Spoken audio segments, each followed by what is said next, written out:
Hello प्यारे दोस्तों, स्वागत है आप सभी का अपने YouTube channel education and investment में। दोस्तों, जियोग्राफी से संबंधित एक वीडियो पहले भी आ चुका है। अगर आप लोगों ने नहीं देखा है तो डिस्क्रिप्शन में मैं इसका लिंक डाल दे रहा हूँ, पहले उसको देखिए फिर इसको देखिएगा। तो चलिए दोस्तों आगे बढ़ते हैं। दोस्तों, भारत की स्थिति के बारे में हम लोगों ने पिछले वीडियो में पढ़ा था और इसी को कंटिन्यू रखते हैं।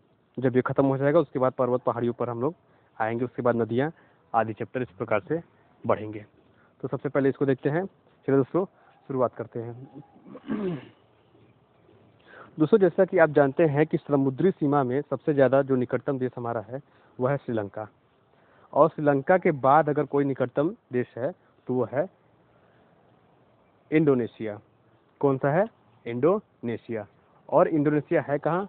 इंडोनेशिया जो निकोबार द्वीप समूह है उसके जो लास्ट वाला ग्रेट निकोबार है जिसको कहते हैं, उसके साउथ में है यह इंडोनेशिया। चलिए, भारत का जो मानक समय है दोस्तों, भारत का मानक समय आप जानते हैं, वो भारत का मानक समय इलाहाबाद जो जिला है उत्तर प्रदेश का, इलाहाबाद जिला, उसके नैनी शहर है, वहाँ से गुजरता है। ठीक है, वहाँ से इसका लोकेशन बताया जाता है। हालांकि कई जगह आप देखेंगे कि मिर्ज़ापुर लिखा रहता है, मिर्ज़ापुर के नैनी जिले में, लेकिन दोस्तों मिर्ज़ापुर में नैनी नहीं आता, क्योंकि मैं मिर्ज़ापुर का ही हूँ और कई कारणों से हम लोग को नैनी जाना पड़ता है। तो मैं अच्छे से जानता हूँ कि वो नैनी इलाहाबाद में पड़ता है। चलिए, तो इलाहाबाद के नैनी से गुजरता है, और इसके साथ साथ ये जो इसका माप है वह है 82 डिग्री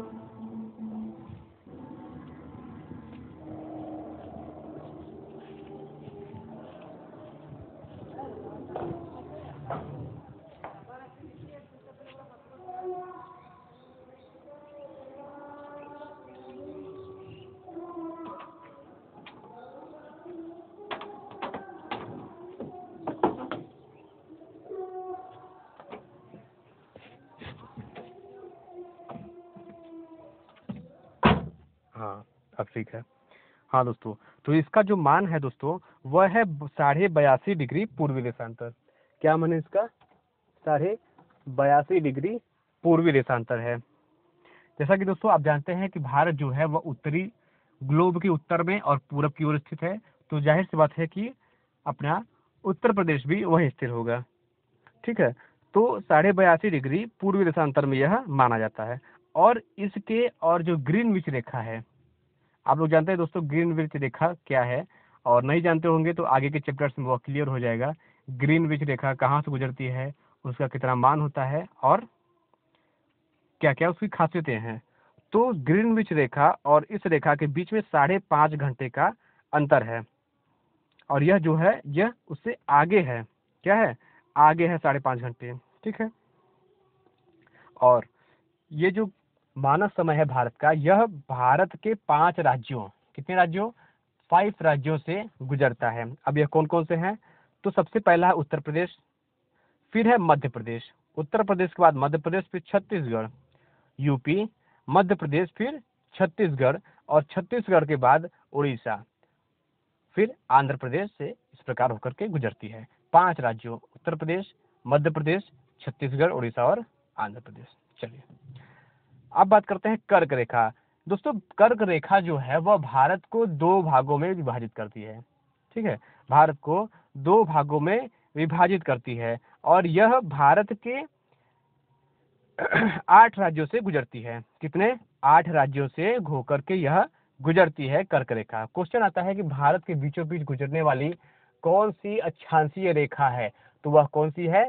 वह है कर्क रेखा। और कितने राज्यों से गुजरती है? तो यह 8 राज्यों को क्रॉस करती है, जो इस प्रकार है: राजस्थान, गुजरात और मध्य प्रदेश।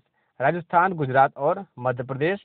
उसके बाद है छत्तीसगढ़, झारखंड, राजस्थान, गुजरात, मध्य प्रदेश। उत्तर प्रदेश को छोड़कर के राजस्थान, गुजरात, मध्य प्रदेश। महाराष्ट्र इसमें नहीं है दोस्तों, ध्यान दीजिएगा। राजस्थान है, गुजरात है और मध्य प्रदेश है, फिर छत्तीसगढ़, झारखंड। ठीक, उसके बाद पश्चिम बंगाल, त्रिपुरा, मिजोरम। कौन कौन से हो गए? पश्चिम बंगाल, त्रिपुरा और मिजोरम। चलिए आते हैं पश्चिम में। पश्चिम में कौन कौन सा है? राजस्थान है, गुजरात है और क्या है? मध्य प्रदेश है। फिर आते हैं बीच में, बीच में है छत्तीसगढ़ और क्या है दोस्तों, झारखंड है। उसके बाद आते हैं पूरब में, तो पश्चिम बंगाल, त्रिपुरा और मिजोरम इस प्रकार से है। चलिए दोस्तों, पृथ्वी की अपनी एक अक्षांशीय रेखा है जिसको चुंबकीय विषुवत रेखा बोलते हैं। क्या कहते हैं इसको? चुंबकीय विषुवत रेखा कहते हैं।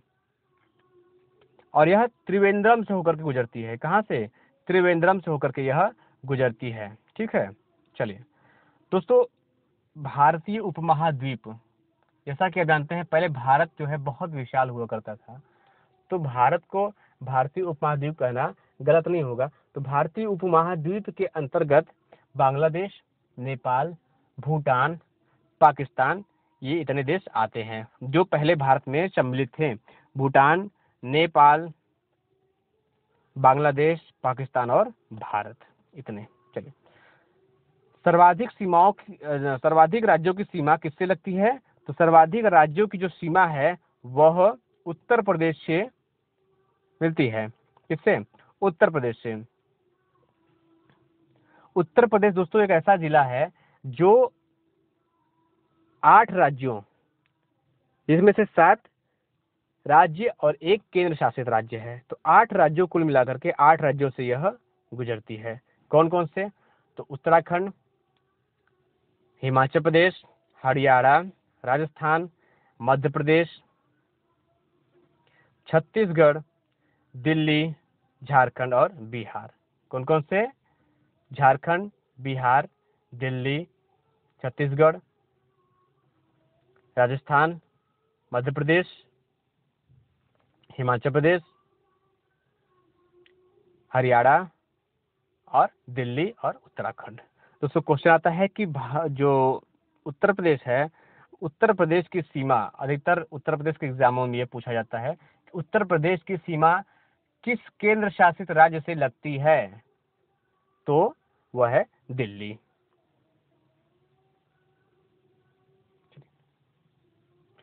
दोस्तों बात करते हैं तट रेखा की। दोस्तों गुजरात की तट रेखा पूरे भारत में सबसे लंबी है। गुजरात के जो तट हैं वो पूरे भारत में सबसे ज्यादा हैं, और उसके बाद है आंध्र प्रदेश, दूसरे नंबर पे आंध्र प्रदेश और पहले नंबर पे है गुजरात। और इसकी जो तट रेखा है उसकी लंबाई है 1663 किलोमीटर। कितना है? 1663 किलोमीटर है। चलिए दोस्तों, भारत के जो 9 राज्य हैं, 9 राज्य भारत के वो लगे हैं समुद्र तट से। क्वेश्चन पूछता है कि भारत के कितने राज्य समुद्री सीमा से लगे हुए हैं, या समुद्र से सटे हुए हैं, या समुद्र के किनारे पड़ते हैं? तो कितने?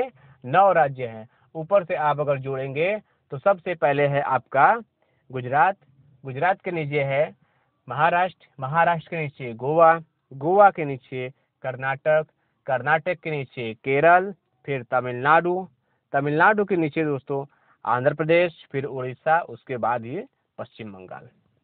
ठीक। चलिए दोस्तों, बांग्लादेश, अब बात करते हैं अपने पड़ोसी देशों का। दोस्तों बांग्लादेश जो है वह त्रिपुरा को 3 ओर से घेरे हुए है। क्वेश्चन आता है कि भारत का वह कौन सा राज्य है जो 3 ओर से बांग्लादेश से घिरा हुआ है? तो वह है त्रिपुरा। त्रिपुरा 3 ओर से बांग्लादेश से घिरा हुआ है। और किस किस राज्यों की सीमाएं प्रतीत तो होती हैं कि बांग्लादेश से लगी होंगी, लेकिन ऐसा नहीं है। तो वो है मणिपुर, नागालैंड, अरुणाचल प्रदेश, सिक्किम। ये 4 राज्यों की सीमा बांग्लादेश से नहीं मिलती है। ध्यान से देखिएगा दोस्तों, ध्यान से सुनिएगा। नागालैंड, मणिपुर, अरुणाचल प्रदेश, सिक्किम और मणिपुर, हाँ, इनकी सीमाएं बांग्लादेश से नहीं लगती हैं।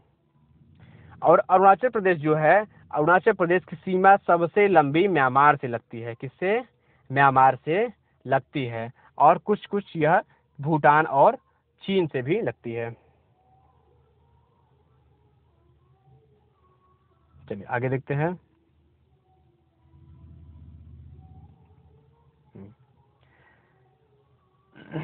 त्रिपुरा जो है दोस्तों 3 ओर से बांग्लादेश से घिरा हुआ है, पहले ही मैंने आपको बता दिया। और जो एक साइड इसका खुला हुआ है वह मिजोरम और असम से लगा हुआ है। किससे? मिजोरम और असम से लगा हुआ है। असम और मिजोरम, त्रिपुरा असम और मिजोरम से एक साइड से लगा हुआ है। और बाकी 3 साइड इसका बांग्लादेश से घिरा हुआ है। ठीक है दोस्तों, संकोशी नदी जो है वह असम का और अरुणाचल प्रदेश का, अरुणाचल प्रदेश और असम सटे हुए हैं, तो दोनों की सीमाएं बनाता है संकोशी नदी। संकोशी नदी क्या बनाता है? असम और अरुणाचल प्रदेश की सीमा बनाता है दोस्तों।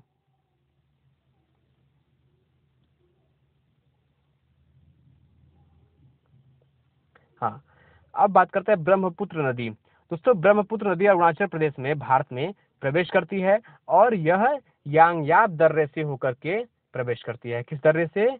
यांगयाप दर्रे से होकर के यह प्रवेश करती है। और सिंधु नदी जोजिला दर्रे का निर्माण की है। कौन? सिंधु नदी।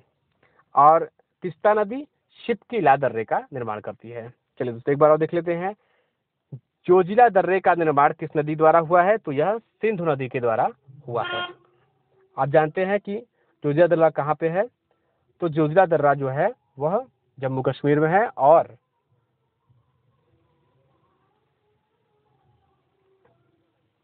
यह जो है सिंधु नदी के द्वारा बनाया जाता है।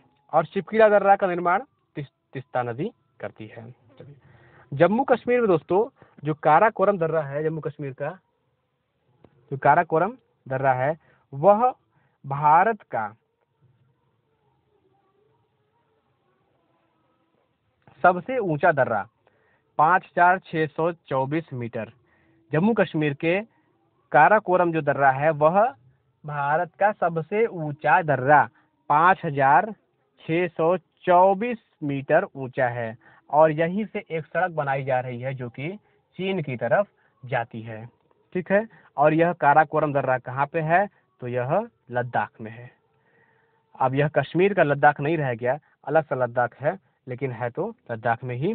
और भारत का सबसे ऊंचा दर्रा है 5624 मीटर का। चलिए दोस्तों आज के लिए बस इतना ही। इस वीडियो में अगर ये वीडियो आपको अच्छा लगा हो तो प्लीज़ सबसे पहले तो शेयर करिए, उसके बाद सब्सक्राइब करिए और लाइक करिए। और दोस्तों थोड़ा सपोर्ट करिए इस चैनल को ग्रो करने में। अभी अभी चैनल बना हुआ है, मदद की ज़रूरत है दोस्तों। तो ठीक है दोस्तों, खुश रहिए, स्वस्थ रहिए, ज्ञान लीजिए, ज्ञान बांटिए, क्योंकि नॉलेज अच्छी चीज़ है।